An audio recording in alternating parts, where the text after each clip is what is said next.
So I'm a scientist, and I have spent probably like the last 6.5, 7-ish years in school studying things like virology, which would be the study of viruses, immunology, which is the study of your immune system, our immune system, how it works, how it functions, how viruses and vaccines work. Yeah, amongst a plethora of many other science courses.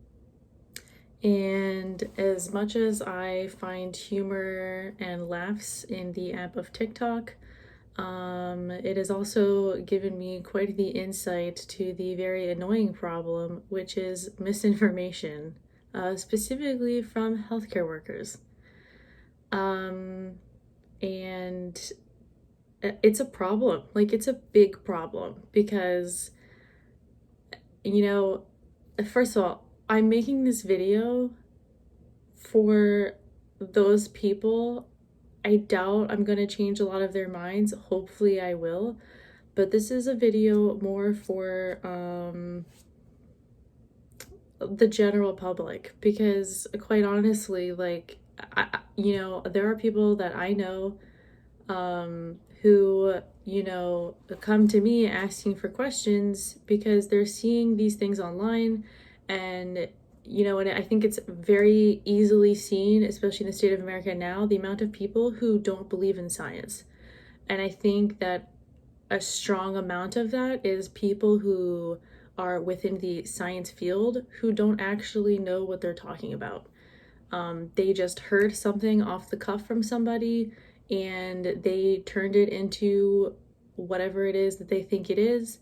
And them being in a position of authority, I don't really want to call it authority, but them being in a position where people are supposed to believe what you're saying, and then they give out this information and it's using big words, or it's somewhat, you can somewhat put some things together and you're like, well, yeah, that kind of makes sense. And that leads people into believing a lot of false information. And I have a problem with that. So I'd like to start this off by just giving you the credentials I have, but I am not a perfect person, okay? And that's like the other big thing that I'm having an issue with healthcare workers online. So we'll start with that. So I have a bachelor's of science degree in clinical lab science. I have 2 AS degrees, one in biotechnology and one in chemical technology.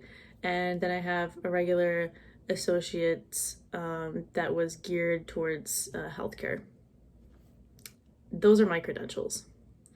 I work in clinical lab science and I work at a lab at a very nice hospital, and those are the credentials I'm giving you. Oh, and I've done a little bit of research. Well, I've done some research on biological printing, and I'm currently working doing some COVID-19 research, and that's it. Now, all of those things make me sound like I'm probably a really intelligent person. I have very average intelligence. I have that on paper, very average. There's nothing special about me. And that's not like me trying to be humble, though those are just the facts. So, yeah. And I think that is probably the biggest issue I have with seeing one, how the public views healthcare workers, and two, how healthcare workers sometimes seem to have this like superiority complex. Even scientists, okay? We're all in the same bubble. So, I apologize. I live near the hospital, so sirens are an often noise I hear. So, I think the one thing that science has taught me, you know what, before we get into that, and I'm sorry, I'm kind of all over the place right now, but I got into science, one, because I find it fascinating, but two, because no one can lie to you in science. Because science is the scientific theory. It is either proven or it's not proven. Or it's, or it's unknown, but that would be the unproven section. So there's no there's no room for dishonesty in science, regardless of what other politics or whatever is going on with science and media right now. That is not science. That's whatever people want to give their opinions and do whatever with. Scientific theory means you have a theory, you test it, and you either find out that that theory is supported or you find out it's not supported. And only facts are involved here. So when people start bringing like their superiority or like their opinion into it, it's no longer science. It's what agenda are you trying to push? So this is why I love science, because science is facts, and that's all I want to deal with, and that's all I want to give people. I want to give people facts, and that's it.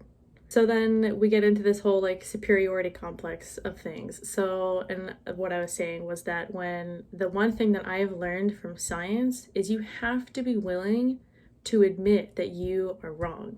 And this is also the number one lesson I've learned working at a hospital. You have to admit when you're wrong.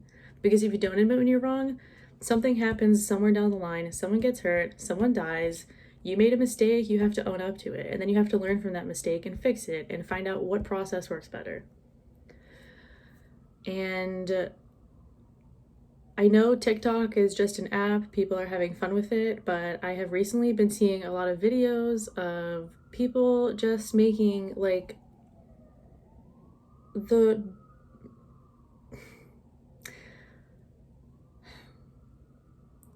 We'll start with the audio that annoyed me today.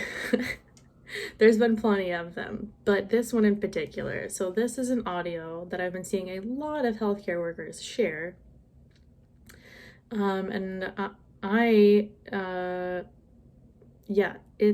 the audio is basically stating that they are not going to be taking the coronavirus vaccine. My problem is the issue with audio. And the issue I have with the audio is that it is a person stating, well, you know, we've had cancer around for ages. There's not a cure for cancer, as in a singular cure for cancer. We've had HIV around for ages, and there's not a cure for HIV. And also, there's not a cure for the flu. And so that is the evidence that is being used to suggest that coronavirus has been around for a year, as we know of, COVID-19, specifically COVID-19. There's plenty of other coronaviruses. And that we have made a vaccine within a year, and that is evidence that we should not be taking this, because how can that be possible? If we have the cure for this, why don't we have the cure for everything else? Now, referencing back to when I told you that I am a person of average intelligence, you cannot compare COVID-19. I mean, you can compare them, but let me explain to you why it doesn't make any sense. And I'm using the extreme basics here. So, cancer. Why is there not a one cure for cancer?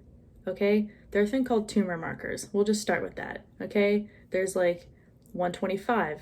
Okay? Which one was that? I'm pretty sure that's ovarian cancer. That is a sign of ovarian cancer. It can be an indicator of ovarian cancer. Okay? And there are already so many. I'm like, guys, the amount of tumor markers I had to remember for my exam is just ridiculous. First of all, because you can just go look it up. But second of all, the fact that there's already different, so basically a tumor marker is like, here's your cell, and then it's like, boop, here's a little ID. I'm telling you what I am. That's literally what it is. It's like the cell, here's its driver's license. It's giving you like an indication of what's going on with that cell, okay? So a tumor marker is attached to that, and it's like, hey, this is what I am. I'm an indicator of ovarian cancer. So if you have a high number of the 125, it is an indication for ovarian cancer. You probably might have ovarian cancer. We can go with, okay, so that basically means that like there are so many different, and the thing is tumor markers are like different shapes. Like one might be like a Y, one might be like an X, one might be like a P with a little pointy. stem coming out of it, okay? The point is that they all have different shapes, and in order to treat just that one shape, you have to have one medicine. So already the idea of having one cure for just all cancer makes no sense, because everything comes in different shapes and sizes, just like people. Now you can have like an ovarian cancer, and let's just say 125 looks like a Y, except that your 125 is mutated. So now it looks like a Y with like 3 arms instead of 2. So now you have to have a different treatment, because the treatment that was made is for the Ys, but now you need one because yours mutated. So now it's a different treatment. Just the statement alone is why I'm frustrated, because to me, when someone says, well, there's not a cure for cancer, so how could there be a cure for COVID-19? Because it doesn't make sense. And when I'm telling you, again, average intelligent person here, okay? I just went to school for a really long time and just read a lot about what I was interested in and how I could help other people. So, but what I'm telling you, that like that information is like minimal information, is showing that the people who are spreading this information do not have your interest in mind. They have an agenda, whatever it is their agenda it is that they're pushing, whether it's malicious or not. It's not the truth. Which is why it frustrates me when you have these 60 or 15-second videos of a healthcare worker being like, well, yep, that's not the case. Because now what you're doing is you're changing the public's view, one, of science. So now they're disbelieving science, because now it's being pulled into like a political agenda or whatever freaking agenda media public has for science. I don't understand. So, but then you have them comparing COVID-19 to HIV. HIV is a retrovirus. COVID-19 is a coronavirus. So the reason why we don't have a cure for HIV right now is because it is a very tricky retrovirus, and I'm going to go very minimal here. One, because I am not an expert in HIV, so I can only tell you the very basic information I know, and that is that HIV is a retrovirus, and it integrates itself into your DNA and makes your body attack healthy cells. Kind of like an autoimmune disease. So, you can't just treat HIV because it's in your DNA. It's in your cells. Do you understand what I'm saying? Coronavirus doesn't do that. It's not getting and integrating itself into your DNA. So they are completely different things. And HIV, yeah, it's a bitch, but guess what? There actually is a lot of great treatments for HIV now, and a lot of people who have HIV tend to live very long, normal lives now. So congratulations. Science has made progress. Okay?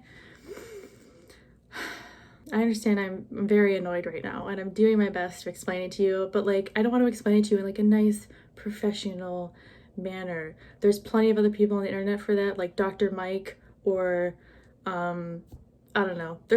I don't know why his name is coming to mind, because my dad's name is Mike. He's like the only one I can remember, but I watch plenty of them, and they're very good at what they do. I'm talking to you as like, you're my friend, and I'm just trying to convince you why these arguments don't make sense. So you can't have one cure for HIV. I mean, you might be able to, but the thing is, things mutate. And that's the problem with coronavirus. Also the flu. When people don't take the vaccine, and I'm not saying every single person should take the vaccine. There are absolutely reasons why people can't take vaccines. I, for instance, had brain surgery. I had a brain tumor, okay? Like 3/4 of my brain is what exists now, okay? Because they took out a large chunk. And no, I'm not lying. There's a scar. It's there, okay? Now, I am on seizure meds for the rest of my life. I am a seizure risk. There was a discussion I had with my neurologist about the flu vaccine, and there was a little bit of contemplation on whether to get it or to not get it, because now I was in that category of people who, you're not entirely a 100% healthy person, so let's talk about it. Those are the things that you should be talking about with your doctor, okay? But it was established that I am a person who can't get fevers, because fevers make my seizure threshold much lower, which means I'm more likely to have a seizure. So me and my neurologist talked about it. She thought about it because I was a bit nervous about it. And she said, you know what? She said, it's better for you to get the vaccine, which I usually would get every year. It's better for you to get the vaccine than to risk getting the actual flu and getting that fever, because who knows how long that could last for, and people die of the flu, okay? People still die of the flu. I had a teacher who had the flu for like a month, and the side effects he had for like the last like 3 months after that, like this dude was sick every single day. So it's a problem, okay? Flu is not just like some ancient thing that we just like don't worry about it anymore. It's a problem. People die of it every year. So now the problem that we have with flu every year is that it mutates. Like I was talking about those tumor markers. Flu used to look like Y, now it looks like P with 4 arms, and next season it'll probably look like a S with 2 weird other squiggly lines, because that's the way flu works. Because guess what? Not everybody can get vaccinated. Not everybody does get vaccinated. There are plenty of people who choose to just not get vaccinated because they don't want to. And what happens is every time flu infects another person, that's more likely of a chance that it's going to mutate. And that's what we were dealing with coronavirus. We didn't even have a vaccine. So while we're trying to work on this vaccine, they're trying to get it done as quickly as possible, because the more people that catch it, the more likely it is to evolve, the more likely it is to mutate. So when you can stop that from happening and you can get people to take the vaccine, the more likely it is to be effective. And I understand this is a lot of information, and some of it might not seem that like a lot of information for other people, but like I just need, like if you're a healthcare worker, I just need you to be more responsible, okay? I need you to take accountability for your actions and your mistakes, and you need to be willing to admit you don't know things. Like there are plenty of things I don't know. I couldn't do a nurse's job because I don't know how to give treatments, okay? I don't know anything about that. I don't know a lot about pharmacology. There's a lot of things I don't know about. But what I do know about are the things that I went to school for, the things that I spent years studying. So, and even then, I'm not an expert. I was only able to, so far, to get to a bachelor's degree. Master's, PhD, further down the line, more information along those lines, okay? So, like, just stop spreading misinformation, because you're scaring people, you're scaring the public. You're getting people to not believe in science, and that is a very, very scary area. Because when people don't believe in science, like, then we might as well just not have healthcare. You know what I'm saying? Like,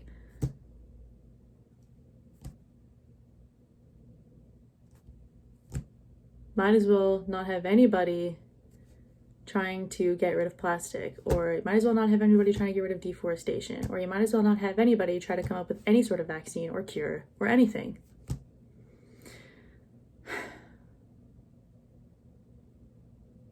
So be humble. Be willing to admit you don't know everything. And if you don't know something, either keep your mouth shut and go look it up later so you can now participate in the conversation, or if you don't have anything that you're willing to put into the conversation that is factual, then just don't talk about it, okay? That is my very rough argument right now. I'm willing to answer questions, look things up if you want me to. I'll do whatever it takes, okay? Whatever it takes. Just help me help you. And for the general public, I would like to apologize for anyone who's giving you misinformation or has guided you in a way because of their personal belief. Science is facts. Real science is just facts.